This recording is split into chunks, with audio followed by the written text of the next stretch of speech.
चलिए आज हम स्टार्ट करते हैं। पिछली क्लास में हमने जैसे समझा नियोजन क्या है, अब हम चल रहे हैं पढ़ने कि भारत ने अपने आर्थिक विकास की शुरुआत कैसे करी।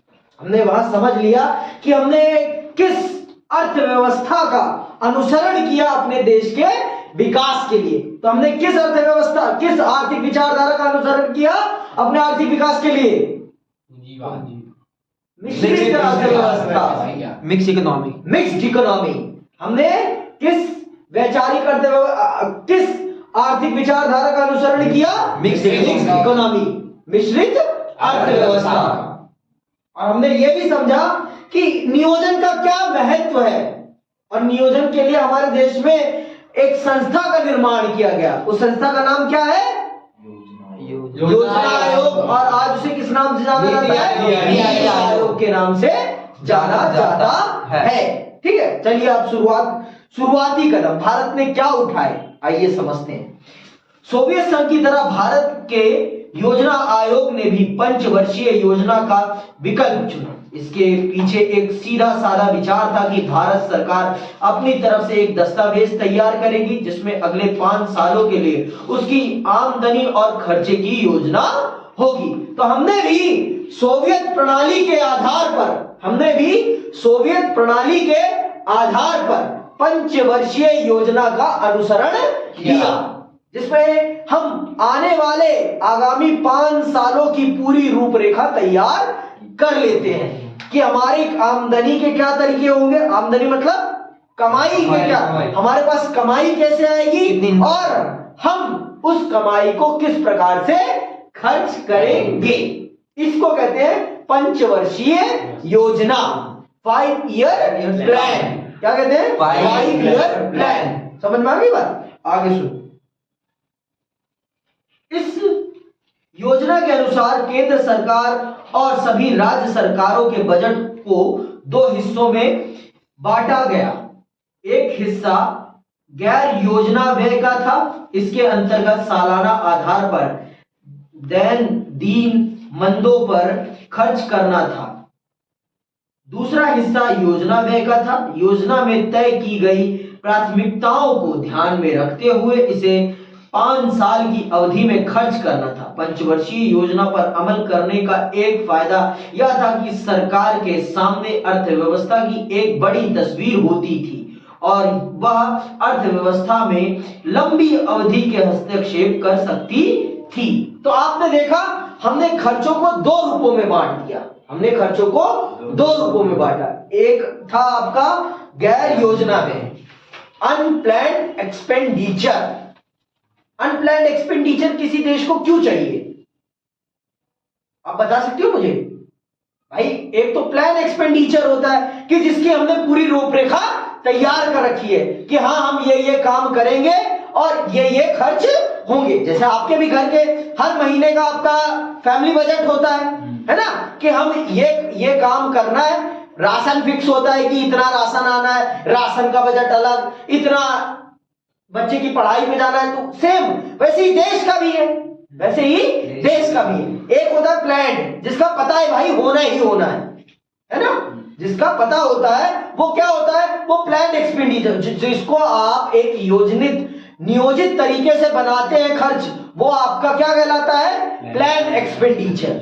और जैसे बीमारियां हैं, अब भाई बीमारी तो आपकी योजना में नहीं आती ना, नहीं, कि बीमारी योजना में आती है अचानक कि बीमारी या एक्सीडेंट। मान लो बीमारी के लिए तो आपने इंतजाम कर रखा है, लेकिन क्या एक्सीडेंट भी आपकी योजना के अंतर्गत है? नहीं। अब जैसे भारत का जो प्लान रहा होगा, है ना, 19 हमारे देश में 20 में आई है कोरोना, 20 में आया ना कोरोना, तो 20 का जो बजट होगा हमारा, क्या उसमें हमने ये सोच रखा था कि कोरोना आएगा?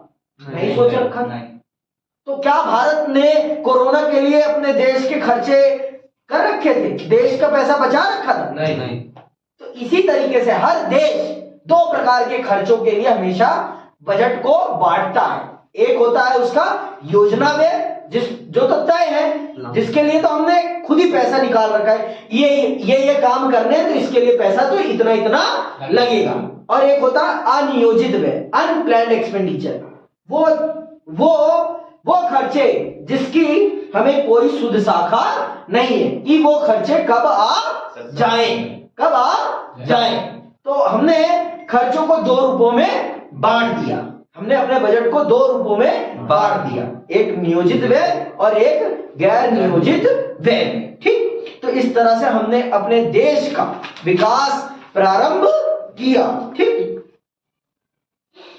पंचवर्षीय योजना पर अमल करने का एक फायदा यह था कि सरकार के सामने अर्थव्यवस्था की एक बड़ी और पंचवर्षीय योजना के कारण आप एक 5 साल का खाका लेकर चल रहे हैं कि हमें आगामी 5 साल में क्या क्या करना है और हमारे 5 साल में हमें किस किस प्रकार की गतिविधियों का अमल करना है जिससे देश का विकास हो सके। मतलब आपके पास एक लंबा विजन है, एक लंबा दृष्टिकोण है। अब जैसे आप लोगों ने भी तो तैयारी करी है ना, 1 साल पहले से ही, जिस दिन से 12वीं में आए हैं उस दिन से ही आपके सामने ये तो फिक्स है ना भाई कि एग्जाम तो होना ही होना है, तो उसके लिए पढ़ना ही पढ़ना है। अगर तो इसके अनुसार ही आप लोगों ने अपनी पढ़ाई को अकॉर्डिंग टू दैट आपने अपने पढ़ाई लिखाई सब चीज, घूमना फिरना सब कुछ सेटलमेंट कर रखा है ना, जिससे कि आपके अच्छे अंक आ सके। आपका टारगेट क्या है? अच्छे अंक प्राप्त करना, जिससे कि 12वीं कक्षा में आप अच्छे अंक प्राप्त करें और आपको एक अच्छा महाविद्यालय मिले, है ना। ये आपका, तो वैसे भारत ने भी अपने 5 साल की पूरी रूपरेखा तैयार कर ली थी कि मुझे 5 साल के अंदर किन किन कामों को करना है और उन कामों को करने के लिए किस किस प्रकार के कदम उठाने हैं। तो ये 5 साल का जो हमने फ्रेम तैयार किया, ये इसलिए तैयार किया जिससे कि हमें बार बार रुकना ना पड़े,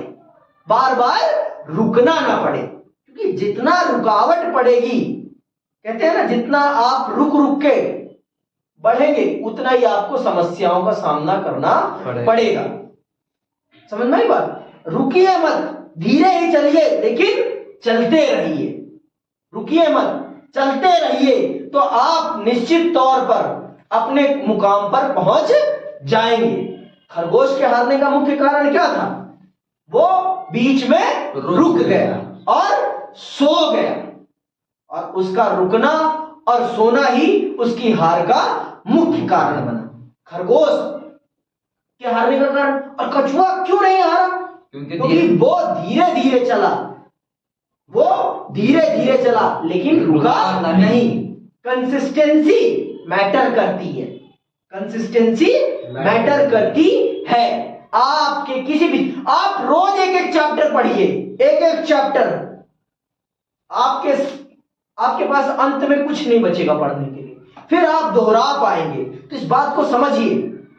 इसीलिए हमने भी पंचवर्षीय योजना के अंतर्गत अपने 5 साल का लक्ष्य निर्धारित कर लिया था कि हमें 5 साल में क्या करना है।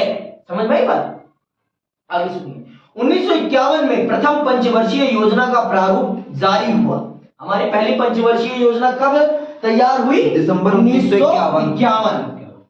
1951। समझ में आई बात? 1951 में हमारी पहली आर्थिक योजना तैयार हुई। समझ में आई बात? पहली हमारी आर्थिक योजना कब तैयार हुई? 1951 में। ठीक है, 1951 में प्रथम पंचवर्षीय योजना का प्रारूप जारी हुआ और इसी साल नवंबर में इस योजना का वास्तविक दस्तावेज भी जारी किया गया। इससे देश में गहमी का माहौल पैदा हुआ। जीवन के हर क्षेत्र के लोग, मसलन बुद्धिजीवी, पत्रकार, सरकारी और गैर सरकारी क्षेत्र के कर्मचारी, उद्योगपति, किसान और राजनेता आदि ने योजना के दस्तावेजों पर व्यापक मुहाबहस चलाया। नियोजन को लेकर देश में जो गहमागहमी पैदा हुई थी वह 1956 में चालू दूसरी पंचवर्षीय योजना के साथ अपने चरम पर पहुंच गई। 1961 की तीसरी पंचवर्षीय योजना के समय तक यह माहौल जारी रहा। चौथी पंचवर्षीय योजना 1966 में चालू होनी थी, लेकिन इस वक्त तक नियोजन का नयापन एक हद तक मंद पड़ गया था और भारत गहन आर्थिक संकट की चपेट में आ चुका था। सरकार ने पंचवर्षीय योजना को थोड़ी देर का विराम देने का फैसला किया। हालांकि इन योजनाओं की प्राथमिकताओं और प्रक्रिया को लेकर अनेक आलोचनाएं सामने आई, लेकिन यह बात सच है कि इस वक्त तक भारत के आर्थिक विकास की बुनियाद पड़ चुकी थी। आप सब देखो, पहली पंचवर्षीय योजना, भारत को चलाना इतना आसान काम नहीं था। जैसे मैंने आपको बताया ही है, आर्थिक क्षेत्र क्या है? रीढ़ की हड्डी है, बैकबोन, रीढ़ की हड्डी है। और रीढ़ की हड्डी अगर आपकी मजबूत नहीं होगी तो आप कभी सीधे नहीं चल पाएंगे। और रीढ़ की हड्डी को निर्मित करना इतना आसान काम नहीं है। तो हमने पहली पंचवर्षीय योजना जब बनाई तो उस पर बहुत, क्योंकि भाई आपका भविष्य निर्धारित था उस पर कि आपका देश किस प्रकार से आर्थिक विकास करने वाला है। समझ में आई बात? इसलिए उस समय जब ये पहली आर्थिक योजना का खाका पूरे देश के सामने प्रस्तुत हुआ तो पूरे देश में उसको लेकर चर्चाएं होना स्वाभाविक थी, क्योंकि वो जो पत्र था, वो जो योजना का प्रारूप था, वो आपके आने वाले 5 साल का प्रारूप था कि आपका देश 5 साल, आने वाले 5 साल में किस प्रकार की क्या क्या गतिविधियां करेगा और आपका विकास किस प्रकार से होगा, वो उन कागजों में सिमटा हुआ था। तो लोगों का उस पर बहस करना, उस पर चर्चा करना स्वाभाविक था, क्योंकि आपका भविष्य था। समझ में आई बात? तो पहली पंचवर्षीय योजना कब से कब की है? पहली पंचवर्षीय योजना दिसंबर 1951 से लेकर 1956। फिर दूसरी 1956 से लेकर 1961 और 1961 से लेकर तीसरी कब? 66 1961 से लेकर 1966। समझ में आई बात? रोक दो थोड़ा सा। 1961 से लेकर 1966 ये आपकी तीसरी पंचवर्षीय योजना थी। पर ये जो साल था आपका, ये साल ना आपके देश के लिए बहुत बड़ा आर्थिक संकट का साल था। कुछ याद है आप सबको इस दौर में क्या हुआ है? चाइना के साथ वॉर हुई थी और चाइना वॉर और पाकिस्तान वॉर। हाँ, याद है ना भाई? हाँ, 1962 और 1965 ये 2 युद्ध हमने लड़े। और आपको पता होना चाहिए, युद्ध मुफ्त में नहीं होते। पैसा लगता, युद्ध में जितना पैसा लगता है उतना किसी चीज में नहीं लगता। युद्ध आपकी रीढ़ की हड्डी तोड़ देते हैं, क्योंकि युद्ध में जो पैसा लगता है उससे आपको कुछ मिलने वाला नहीं होता। वो युद्ध में गया पैसा आप समझ लीजिए आग में गया पैसा के समान होता है। आग में गए पैसे के समान होता है युद्ध में गया पैसा। तो इस दौर में आपका देश बहुत बड़े आर्थिक संकट में आ गया था। जो पैसा देश के विकास पे लगना था वो पैसा कहां चला गया? युद्ध में चला गया। तो स्वाभाविक है देश की प्रगति की गतिविधियां ठप पड़ गई। देश की प्रगति की गतिविधियां ठप पड़ गई और इसी कारण हमें तीसरी पंचवर्षीय योजना के बाद थोड़ा विराम करना पड़ा पंचवर्षीय योजना के निर्माण में। चलिए आप विस्तार से पढ़ते हैं। प्रथम पंचवर्षीय योजना 1951 से लेकर 1956 की कोशिश देश को गरीबी के मकड़ जाल से निकालने की थी। इस पहली पंचवर्षीय योजना की कोशिश क्या थी? देश को गरीबी के मकड़ जाल से निकालने की थी। चलिए, प्रथम पंचवर्षीय योजना 1951-1956 की कोशिश देश को गरीबी के मगर जाल से निकालने की थी। ऐसा मैं इसलिए कह रहा हूं क्योंकि आपका देश उस समय इतना भी केपेबल नहीं था कि वो अपनी 2 वक्त की रोटी के लायक भी भोजन उत्पादित कर सके। आप सबको पता है कि बंटवारा हो गया था और बंटवारे के कारण आपके देश का जो सबसे ज्यादा उपजाऊ क्षेत्र था वो बट गया था और अधिकतर पंजाब पाकिस्तान की तरफ चला गया था। ये जो सिंध नदी का जो उपजाऊ क्षेत्र था वो अधिकतर पंजाब के पास चला गया था। तो आपके देश के पेट भरने वाला क्षेत्र अधिकतर पंजाब की तरफ चला गया था, अरे पाकिस्तान की तरफ चला गया था।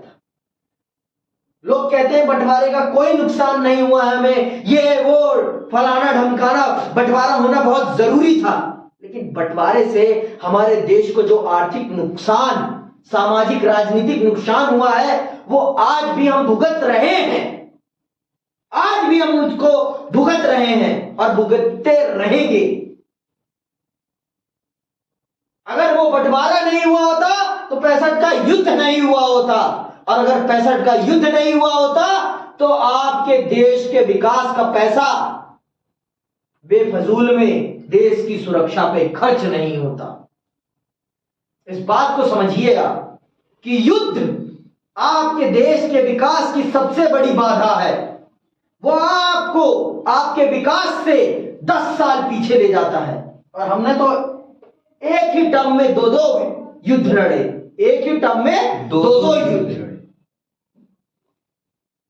तो इन 2 युद्धों ने हमें कितने वर्ष पीछे कर दिया? 20 साल पीछे कर दिया। हमारे 20 साल के विकास में जो पैसा लगना था वो पैसा कहां लग गया? युद्धों पर लग गया। ये है युद्ध की हकीकत। तो प्रथम पंचवर्षीय योजना का मुख्य उद्देश्य क्या था? भारत को गरीबी के मकड़ जाल से निकालना। इसीलिए पहली पंचवर्षीय योजना किसको समर्पित की गई? कृषि को समर्पित की गई। किसको? कृषि को समर्पित की गई। क्यों? क्योंकि जब तक पेट नहीं भरेगा तब तक ये भी नहीं चलेगा। तो पेट की आग को बुझाना बहुत जरूरी था। इसीलिए भारत ने पहली पंचवर्षीय योजना का उद्देश्य कृषि के विकास की ओर रखा और कृषि के विकास को बढ़ावा देने के लिए देश के आर्थिक संसाधनों को उसकी ओर समर्पित किया। सुनना आगे। योजना को तैयार करने में जुटे विशेषज्ञों में एक के.एन. राज थे। इस युवा अर्थशास्त्री की दलील थी कि अगले 2 दशक तक भारत को अपनी चाल धीमी रखनी चाहिए क्योंकि तेज रफ्तार विकास से अर्थव्यवस्था को नुकसान पहुंचेगा। पहली पंचवर्षीय योजना में ज्यादा जोर कृषि क्षेत्र पर था। इसी योजना के अंतर्गत बांध और सिंचाई के क्षेत्र में निवेश किया गया। विभाजन के कारण कृषि क्षेत्र को गहरी मार लगी थी और इस क्षेत्र पर तुरंत ध्यान देना जरूरी था। भाखड़ा नागल जैसी विशाल परियोजनाओं के लिए बड़ी धनराशि आवंटित की गई। इस पंचवर्षीय योजना में माना गया था कि देश में भूमि के वितरण का जो ढर्रा मौजूद है उससे कृषि के विकास को सबसे बड़ी बाधा पहुंचती है। इस योजना में भूमि सुधार पर जोर दिया गया और उसे देश के विकास की बुनियादी चीज माना गया। आप सबको पता है आपके देश में रजवाड़े थे, है ना? आपको पता है आपके देश में रजवाड़े थे, जिस कारण से आपके देश में अधिकतर भूमि कुछ मुट्ठी भर लोगों के पास ही थी। तो उस मुट्ठी भर लोगों से जमीन को छीनना था और जो वास्तविक किसान थे उनको देना बहुत जरूरी था। क्योंकि अगर हम ऐसा नहीं करेंगे तो कोई भी उस नियत के साथ खेती में काम नहीं करेगा जिस नियत के साथ उसे काम करना चाहिए। आप अपनी फुल एफिशिएंसी के साथ कभी भी काम नहीं करेंगे। आप स्वयं सोचिए, अगर आपका खुद का खेत है तो आप कितनी एफिशिएंसी से काम करेंगे, और कोई यही खेत किसी और का है तो आप कितनी एफिशिएंसी से काम करेंगे। आप कभी भी दूसरे के खेत में फुल एफिशिएंसी के साथ काम नहीं करेंगे, क्योंकि आपको पता है कि इससे जो लाभ होने वाला है वो मुझे मिलेगा नहीं। तो यही चीज भूमि सुधार में की गई। भूमि सुधार में यही चीज की गई कि भूमि का पुनः वितरण किया गया। भूमि सुधार में भूमि को पुनर्वितरित किया गया। जिनके पास अत्यधिक भूमि थी उनसे भूमि ली गई, और जो वास्तविक किसान थे उनको भूमि दी गई। उन्हें उसका मालिकाना हक प्रदान किया गया, जिससे कि उनकी उसमें निष्ठा आए और वो अपनी संपूर्ण प्रतिभा के साथ उसमें खेती में लगे और देश के विकास को बढ़ावा दें। समझ में आई बात? क्योंकि उससे उनका क्या जुड़ गया? अपना निजी हित जुड़ गया। निजी हित अर्थात कि अब जो भी खेत में होगा वो उनका है, किसी और का नहीं है। आई बात समझ में? तो इसको अमल में लाया गया। अगर हम इसको नहीं अमल में लाएंगे तो हम जिस उद्देश्य को प्राप्त करना चाहते थे कृषि के क्षेत्र में वो कभी भी प्राप्त नहीं कर सकते थे। आई बात समझ में? अगर हमें वो लक्ष्य प्राप्त करना था तो हमें ये कदम उठाना बहुत जरूरी था। ये कदम उठाना बहुत जरूरी था। अगर हम ये कदम नहीं उठाते तो हम उस लक्ष्य को प्राप्त नहीं कर पाते जिस लक्ष्य को प्राप्त करने के लिए हमने अपनी प्रथम पंचवर्षीय योजना को बनाया था और उसे कृषि को समर्पित किया था। हम इस पेट की आग को नहीं बुझा पाते। आगे सुनो। योजनाकारों का बुनियादी लक्ष्य राष्ट्रीय आय के स्तर को ऊंचा करने का था। यह तभी संभव था जब लोगों की बचत उनके खर्चे से ज्यादा हो।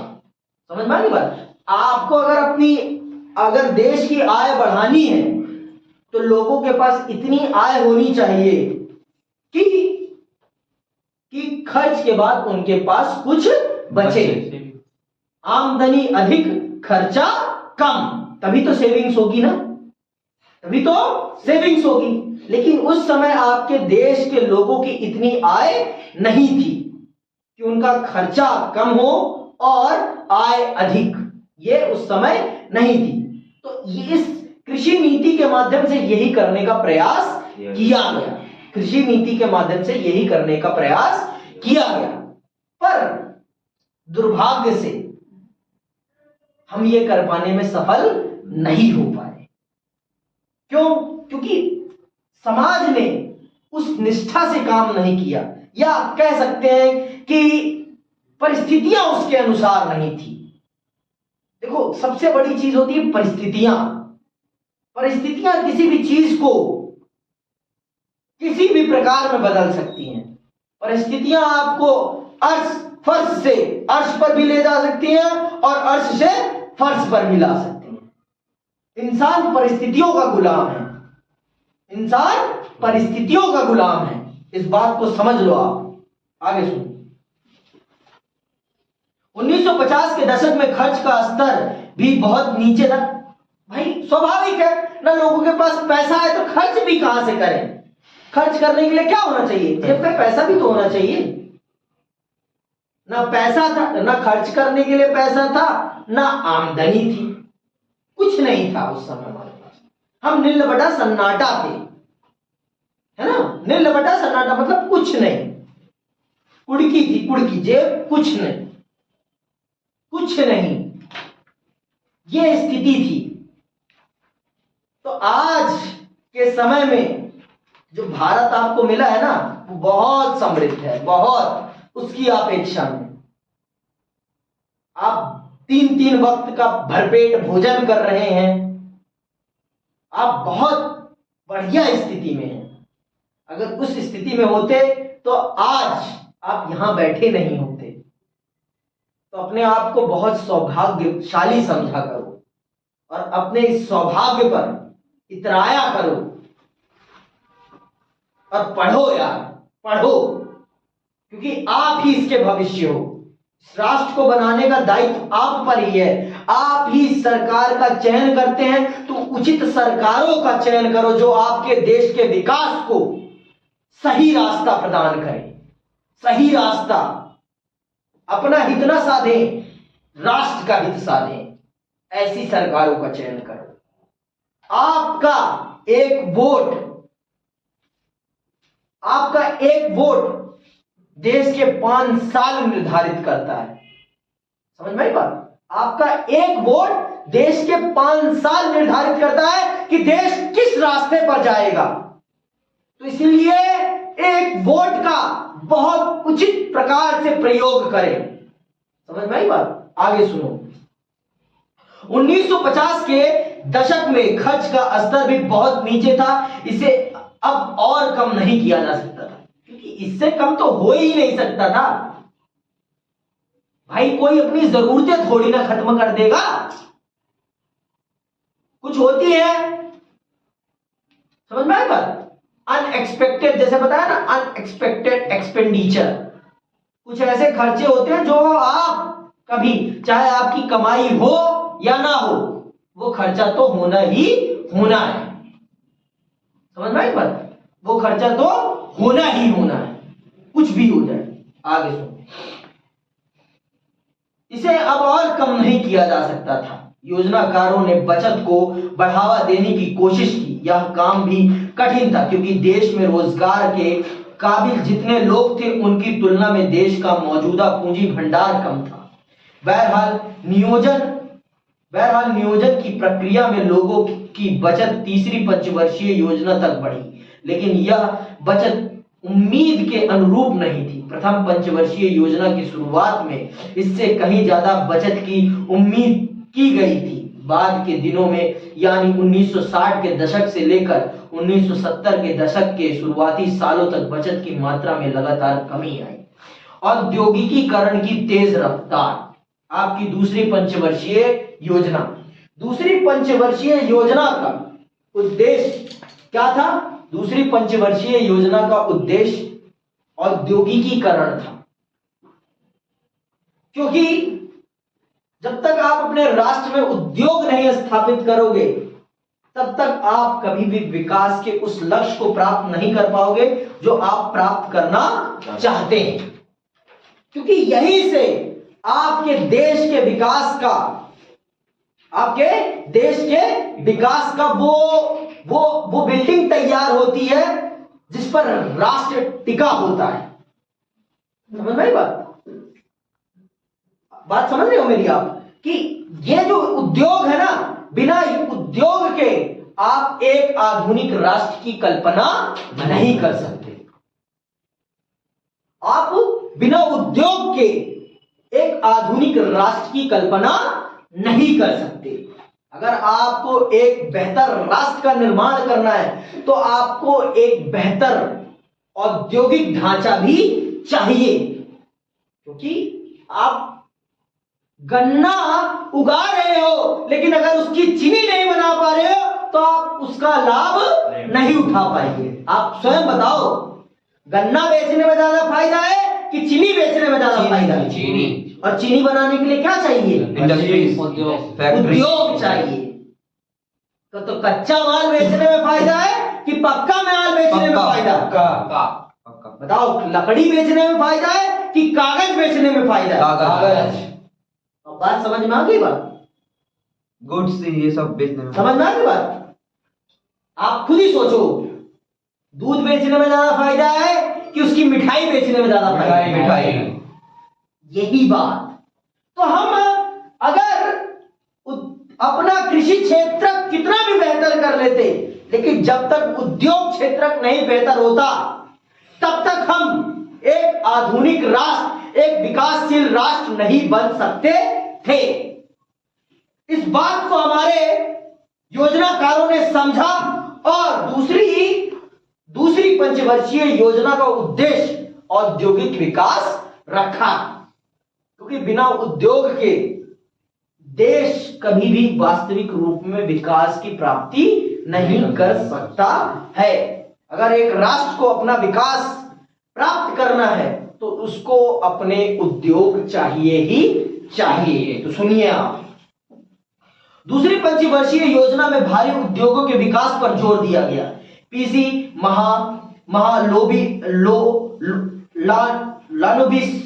महालानोबिस के नेतृत्व में अर्थशास्त्रियों और योजनाकारों की एक टोली ने यह योजना तैयार की थी। पहली योजना का मूल मंत्र था धीरज। पहली योजना का मूल मंत्र क्या था? धीरज। क्योंकि कृषि एक ऐसा कार्य है जिसमें आपको धीरज रखना ही पड़ता है। बिना धीरज की किसानी नहीं हो सकती। आपको किसानी में 2 दिन में कुछ नहीं दिखता, आपको 6 महीना रुकना पड़ता है। एक फसल के लिए 6 से 4 महीने रुकने पड़ते हैं। समझ में आई बात? आप 6 महीने का धैर्य रखते हैं तब जाकर आप कहीं फसल प्राप्त कर पाते हैं। और अगर भगवान आप पर खुश नहीं है तो पकी पकाई फसल भी बर्बाद हो जाती है। समझ में आई बात? तो किसानी बहुत धीरज का खेल है। किसानी जो व्यापार है वो बहुत ही धीरज का है। संयम, धीरज। बिना संयम और धीरज के किसानी करना संभव नहीं है। तो अन्नदाता ना अपना पेट काट काट कर आपका पेट भरता है। तो कृपया कभी भी थाली में अनाज ना छोड़ें। थाली में कभी भी अनाज ना छोड़ें, क्योंकि किसी ने अपने पेट का अनाज काटा है तो आपके पेट के लिए भेजा है। इस बात को याद रखें, इस बात को याद रखें। आगे सुनिए। लेकिन दूसरी योजना की कोशिश तेज गति से संरचनात्मक बदलाव करने की थी। इसके लिए हर संभव दिशा में बदलाव की बात तय की गई थी। सरकार ने देशी उद्योगों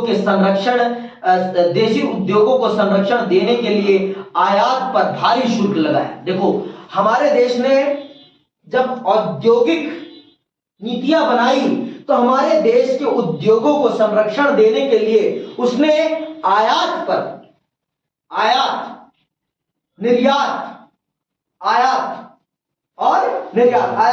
निर्यात समझते हो? एक्सपोर्ट और इंपोर्ट। आयात करना मतलब एक्सपोर्ट करना। आयात मतलब आना, एक्सपोर्ट। ठीक है।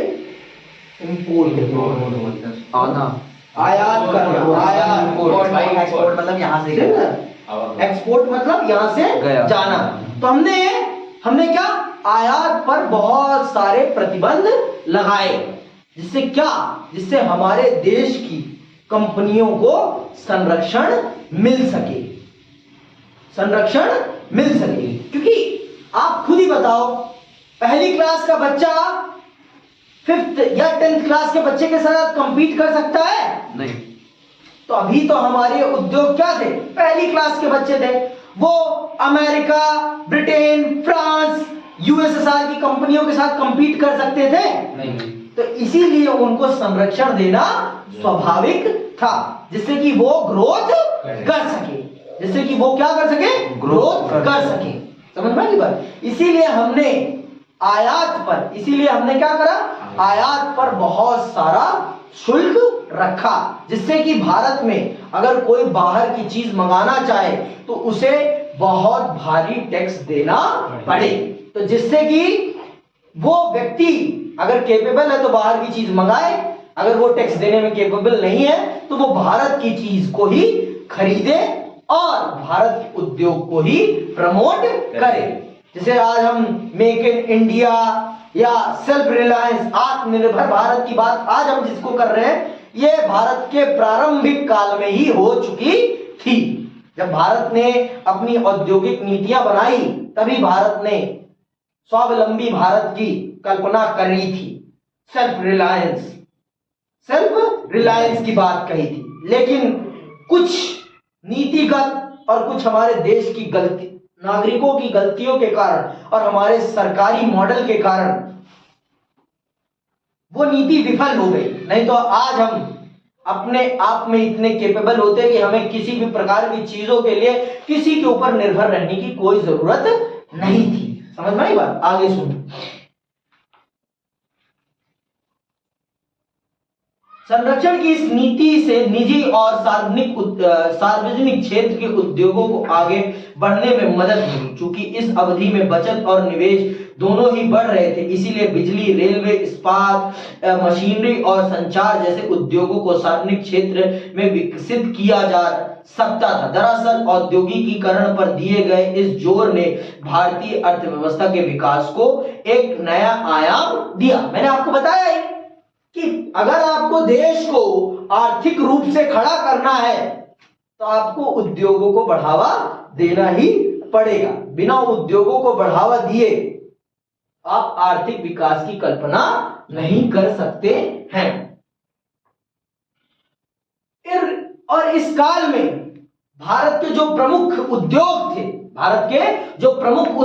थे, उन सभी उद्योगों को सरकारी नियंत्रण में ही रखा गया।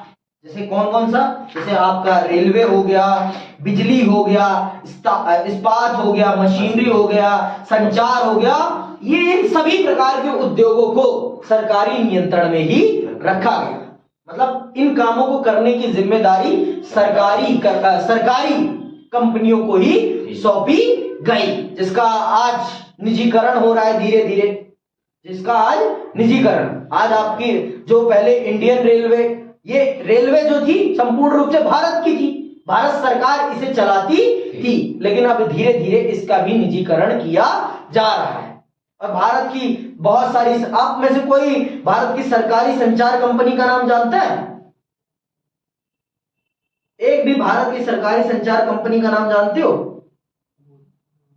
टेलीकम्युनिकेशन में किसी भी बीएसएनएल, ये भारत की सरकारी संचार कंपनी है। और आपका एयरटेल, वोडाफोन, आइडिया, जियो, ये सारे क्या है? प्राइवेट कम्युनिकेशन है। समझ में आ गई बात? टेलीकम्युनिकेशन है, ये सारे के सारे प्राइवेट हैं। पहले सारे इस प्रकार के कार्यों में आपकी सरकारी कंपनियां ही काम करती थी। क्यों? क्योंकि उस समय आपकी जनता उनकी आय इतनी नहीं थी कि वो प्राइवेट चीजों को अफोर्ड कर सके। जब तक भाई, क्योंकि प्राइवेट जो आपका पूंजीवाद है वो आपके जेब के ऊपर चलता है। जितनी आपकी जेब में मनी, उतना ही आपका स्टेटस लेवल। समझ में आ गई बात? आप जितना आपकी जेब में धन, उतना ही आपका समाज में सम्मान। समझ में आई बात? आज जो अंबानी अडानी जी का इतना सम्मान है, उसके पीछे सबसे बड़ा कारण क्या है? उनकी जेब का धन है। उनकी जेब का धन है। तो पूंजीवाद आपकी जेब के अनुसार चलता है। अगर आपकी जेब में पैसा है तो आपके पास मर्सिडीज भी है, अगर आपकी जेब में पैसा नहीं है तो आपकी पैर है। तो उस समय की जनता की जेब में पैसा नहीं था, इसीलिए सरकार ने उस समय जो मूलभूत सुविधाएं थी उनको अपने ऊपर उठाया, जिससे कि जनता, देश के हर व्यक्ति को वो सुविधाएं मिल सके। समझ में आई बात? इसीलिए उस समय ज्यादा से ज्यादा उद्योगों का नियंत्रण किसके पास था? उन सरकार के पास ही था। समझ में आई बात? ज्यादा से ज्यादा सरकारी कंपनियां खोली गई। आई बात समझ में? आगे सुनो। बहरहाल इसके साथ कुछ समस्याएं भी थी। भारत औद्योगिकी के लिहाज से पिछड़ा हुआ था और विश्व बाजार से प्रौद्योगिकी खरीदने में उसे अपनी बहुमूल्य विदेशी मुद्रा खर्च करनी पड़ी। इसके अतिरिक्त उद्योग ने कृषि की अपेक्षा निवेश को ज्यादा आकर्षित किया। देखो, स्वाभाविक था भाई, क्योंकि कृषि एक ऐसा व्यवसाय है जो धीरज का व्यवसाय है, और उद्योग में लगा पैसा आपको जल्दी ही दिखने लगता है। उद्योग में लगा हुआ पैसा आपको जल्दी ही विकास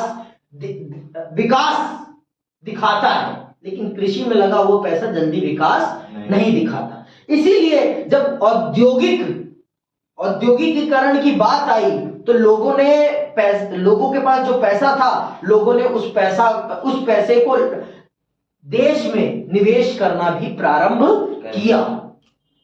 देश के लोगों ने भी पैसा निकाला, क्योंकि उद्योग में लगने वाला पैसा बहुत ही जल्दी आपको प्रॉफिट देता है। समझ में बात? आपको उद्योग में लगा पैसा बहुत जल्दी प्रॉफिट देता है। आप कोई भी काम खोलो, किसानी में उतना जल्दी आपको प्रॉफिट नहीं दिखाई पड़ेगा, क्योंकि किसानी एक लंबा टाइम लेता है। जहां आप 4 महीने का इंतजार करोगे, 4 महीने, और वहीं पर आप 4 महीने में उस एक व्यापार को अपने 4 गुना भी बढ़ा सकते हो और 8 गुना भी बढ़ा सकते हो। वो आपकी काबिलियत पर निर्भर करता है। तो व्यापार का पैसा ना, जो उद्योग में लगता है, इस प्रकार के व्यापार में पैसा जो लगता है वो जल्दी बढ़ता है। तो इस कारण लोगों ने व्यापार क्षेत्र में पैसा, जब हमारी दूसरी पंचवर्षीय योजना आई जो उद्योग को समर्पित थी, तो लोगों ने भी बढ़ चढ़ कर उसमें हिस्सा लिया और जो उनके पास जमा पूंजी थी उसे लगाया और उसका परिणाम भी हमारे देश को दिखा। हमारे देश ने आर्थिक विकास की सीढ़ियों को तेजी से चढ़ना प्रारंभ किया। ठीक, इसके अतिरिक्त उद्योगों ने कृषि की अपेक्षा निवेश को ज्यादा आकर्षित किया। ऐसे में खाद्यान्न संकट की आशंका अलग से सता रही थी भाई, क्योंकि अभी भी हम इतना उत्पादित नहीं कर पा रहे थे कि हम अपने देश का 2 वक्त का पेट पूर्ण रूप से भर सके। तो इसीलिए अभी भी देश को एक समस्या और थी, वो समस्या थी खाद्यान्न की संकट, पेट का संकट। इस पेट के संकट को दूर करना बहुत जरूरी था, क्योंकि बिना पेट कुछ नहीं होता। ये पेट जब तक खाली रहता है ना, तब तक ये दिमाग काम नहीं करता। आप खुद ही सोच लो, अगर आपको 2 दिन 3 दिन खाना भरपेट ना मिले तो आप अपनी फुल एफिशिएंसी के साथ काम कर पाओगे? नहीं। आगे